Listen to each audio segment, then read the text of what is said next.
अभी हम लोग क्वेश्चन नंबर देखेंगे 15 का ए नंबर। 15 का ए जो क्वेश्चन है आपके सामने, 14 तक क्वेश्चन हम लोग बना लिए हैं। 15 का ए नंबर जो क्वेश्चन है इसमें कहता है डेट इक्विटी रेशियो कैलकुलेट करने। क्या कैलकुलेट करने बोलता है? Debt equity ratio. Debt equity ratio का डेट मीन्स हो गया कि कंपनी के ऊपर डेट कितना है, लोन कितना है। कौन लोन? Long term loan. और इक्विटी का मतलब हो गया कि शेयर होल्डर ने जो पैसा लगाया उसको बोलते हैं इक्विटी, या प्रोप्राइटर ने जो पैसा लगाया उसको बोलते हैं इक्विटी। तो हमको निकालना है डेट इक्विटी रेशियो, मतलब कंपनी के ऊपर लॉन्ग टर्म लोन क्या है और कंपनी का इक्विटी क्या है, ये कैलकुलेट कर रहे हैं। तो सबसे पहले जो हमको इन्फॉर्मेशन दिया है उसको देखते हैं कि उसमें क्या क्या है। इन्फॉर्मेशन में इक्विटी शेयर कैपिटल, कौन कैपिटल है? Equity share capital. इक्विटी मतलब शेयर होल्डर के द्वारा जो पैसा लगाया जाता है उसको बोलते हैं इक्विटी शेयर कैपिटल। तो ये क्या हो गया? इक्विटी हो गया। क्या हो गया? इक्विटी हो गया। जनरल रिजर्व, जनरल रिजर्व कहाँ से क्रिएट होता है? प्रॉफिट का जो पार्ट होता है उसी में से कुछ हिस्से को जनरल रिजर्व के लिए रखा जाता है, ताकि बिजनेस में कोई परेशानी होगा फ्यूचर में तो उस पैसे का उपयोग किया जा सकता है। तो ये जो प्रॉफिट हुआ वो प्रॉफिट किसका है? शेयर होल्डर का है, प्रोप्राइटर का है, मालिक का है? नहीं, क्योंकि उसी ने पैसा इन्वेस्ट किया है तो जनरल रिजर्व का भी पैसा उसी का होगा, है ना। तो ये जो जनरल रिजर्व है वो कहाँ जाएगा? इक्विटी में। कहाँ चला जाएगा? इक्विटी में। इक्विटी शेयर कैपिटल और जनरल रिजर्व दोनों क्या हो गया? इक्विटी हो गया। क्या हो गया? इक्विटी हो गया। अब है डिवेंचर्स। क्या है? डिवेंचर्स। डिवेंचर्स मतलब क्या होता है? लोन। डिवेंचर्स मतलब क्या होता है? लोन। ऋण पत्र जारी किए, है ना, और वहाँ से हम पैसा बाजार से लाए। तो डिवेंचर लॉन्ग टर्म के लिए इशू किया जाता है। जब मार्केट से लंबे टाइम तक के लिए लोन लेना होता है तो कंपनी क्या इशू करता है? डिवेंचर्स। तो डिवेंचर क्या हो गया? डेट हो गया। क्या हो गया? डेट मतलब लॉन्ग टर्म लोन हो गया। क्या हो गया? लॉन्ग टर्म लोन हो गया। लायबिलिटी हो गया, ऋण हो गया, है ना। और क्या है? Current liability. कौन लायबिलिटी है? Current liability. हमको करेंट लायबिलिटी नहीं ढूंढना है, हमको ढूंढना है लॉन्ग टर्म लायबिलिटी और इक्विटी। लॉन्ग टर्म लायबिलिटी और इक्विटी। करेंट लायबिलिटी का यहाँ कोई काम नहीं है, चालू दायित्व का यहाँ कोई काम नहीं है। चालू दायित्व जिसका पेमेंट 12 महीने के अंदर करना है। तो ऐसे लायबिलिटी को हम नहीं ढूंढ रहे हैं। हम कैसे लायबिलिटी को ढूंढ रहे हैं? जिसका पेमेंट 12 महीने के बाद करना है। तो ये गलती से यहाँ आ गया, इसका कोई काम यहाँ पे नहीं है। आगे है प्रीलिमिनरी एक्सपेंस। क्या है? Preliminary expense. अब प्रीलिमिनरी एक्सपेंस किसको कहते हैं? प्रीलिमिनरी एक्सपेंस को हिंदी में कहते हैं प्रारंभिक व्यय। क्या कहते हैं? प्रारंभिक व्यय, प्रारंभिक खर्चा। इसका मतलब हुआ इनिशियल एक्सपेंस। अब इनिशियल एक्सपेंस क्या होता है? जब कोई कंपनी कोई काम करने के लिए करना शुरू करता है तो उसके शुरुआत में जो कुछ खर्च लगता है ना। अब जैसे मान लीजिए कि कंपनी को कहीं पे लैंड परचेज करना, तो जाएगा एक बार से खरीद लेगा लैंड, ऐसा तो नहीं होगा। वहाँ जाएगा देखने के लिए 10 बार 5 बार नहीं, निरीक्षण करेगा, देखेगा, ओनर से बात करेगा। तो ये सब जो प्रक्रिया होगा 10 दिन 5 दिन 15 दिन जाने का, है ना, कोई आदमी जाएगा उसका सैलरी होगा, कोई गाड़ी से जाएगा उसका खर्चा होगा। तो उसके ऊपर मान लीजिए इन्वेस्टिगेशन में, जांच पड़ताल में 1 लाख रुपया खर्चा हुआ। कितना? 1 लाख रुपया। उस लैंड के मुआयना करने में 1 लाख रुपया कंपनी को खर्च हुई। तो ये जो खर्च हुई कैसी खर्चा है? प्रीलिमिनरी एक्सपेंस, प्रारंभिक व्यय, इनिशियल एक्सपेंस नहीं। अब या फिर जैसे मान लीजिए कहीं पे कोई कंपनी परचेज करना है, नया कंपनी, तो उसको देखने समझने के दौरान कुछ खर्चा होगा नहीं, तो वो जो खर्चा हुआ उसको बोलते हैं प्रीलिमिनरी एक्सपेंस। तो वो एक्सपेंस क्या किया जाएगा? ओनर का जो फंड है उसी फंड से वो पैसा माइनस होगा। ओनर का फंड अगर 5 लाख रुपया है, अब 50,000 रुपया वो जांचने परखने में खर्च किया, तो ओनर के फंड से ही वो पैसा क्या होगा? माइनस होगा। जैसे जनरल रिजर्व ओनर का पैसा होता है नहीं, या प्रॉफिट जो है वो ओनर का पैसा होता है, उसी तरह से प्रीलिमिनरी एक्सपेंस किसका खर्चा होगा? ओनर का खर्चा होगा।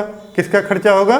ओनर का खर्चा होगा, तो इसका मतलब प्रीलिमिनरी एक्सपेंस माइनस होगा किससे? इक्विटी से। किससे माइनस होगा? इक्विटी से। मतलब ओनर का जो पैसा है उसी से ना खर्चा होगा प्रीलिमिनरी एक्सपेंस। ओनर का जो पैसा है उससे क्या खर्चा होगा?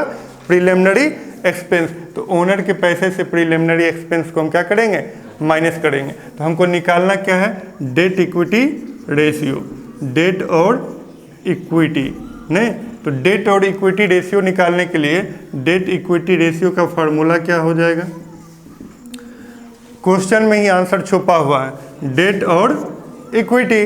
डेट और इक्विटी, तो डेट लिख देते हैं और क्या लिख देंगे? इक्विटी। डेट लिख देंगे और क्या लिख देंगे? इक्विटी।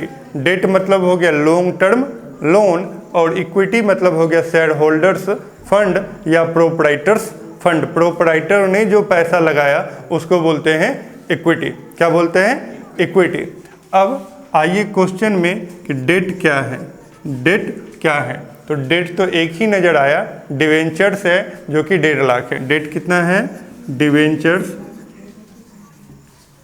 डिवेंचर्स है, कितना है डिवेंचर्स? 1,50,000। तो एक तो डेट तो हमको पता चल गया, दूसरा क्या पता करना है? इक्विटी। क्या पता करना है?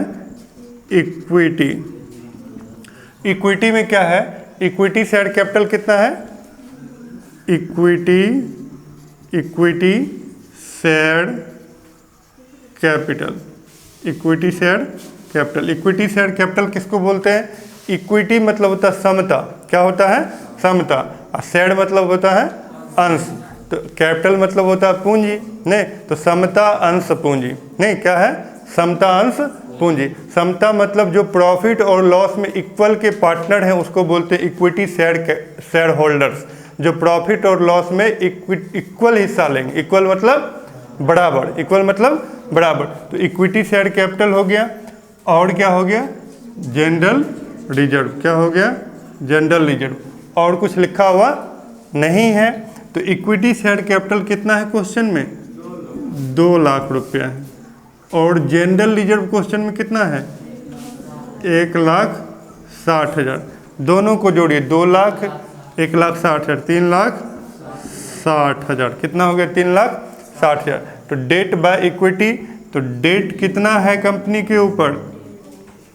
1,50,000। इक्विटी कितना है? 3,60,000। इक्विटी कितना है? 3 लाख। हाँ, इसमें एक चीज़ मिस हो गया। इसमें क्या मिस हो गया कि प्रीलिमिनरी एक्सपेंस को क्या करना है? माइनस करना है। किससे? शेयर होल्डर को जो पैसा है, जो इक्विटी है, उसमें से माइनस करना है। क्या माइनस करना है? प्रीलिमिनरी एक्सपेंस, प्रारंभिक व्यय। तो प्रीलिमिनरी एक्सपेंस माइनस कीजिए। Preliminary expense. प्रीलिमिनरी एक्सपेंस कितना है? कितना है? 10,000। तो इसमें से 10,000 माइनस हो गया तो बचा कितना? 3,50,000। 3,50,000। अब देखो इक्विटी डिवेंचर, इसमें डेट और इक्विटी लिखना है। तो डेट कितना है? 1,50,000 डेट है। इक्विटी कितना है? इक्विटी कितना निकला? 3,50,000। इक्विटी निकला 3,50,000। डिवाइड कर दो भाई, 4 जीरो ऊपर है, 4 जीरो नीचे है, गायब हो गया। अब क्या है? 15 है और डिवाइड किससे करना है? 35 से। किससे डिवाइड करना है? 35 से। हो जाएगा। थोड़ा बड़ा लग रहा है, इसको छोटा भी कर सकते हैं। कैसे छोटा करेंगे? 5 तिया 15, 7 पचे 35। 5 तिया 15, 7 पचे 35। 3 और 7 लिख दिए। अब 3 है और 7 से भाग देना है, नहीं तो पॉइंट दे दिए, 0 आ गया। अब क्या होगा? 7 चौके 28 होता है। 7 चौके 28 हो गया। बचा कितना? 2 बच गया। और क्या दे दिए? 0 दे दिए। तो 7 दूनी क्या होगा? 14 हो जाएगा। 7 दूनी 14। बचा क्या? 6 हो गया। नहीं तो हमारा 2 अंक तक निकल गया।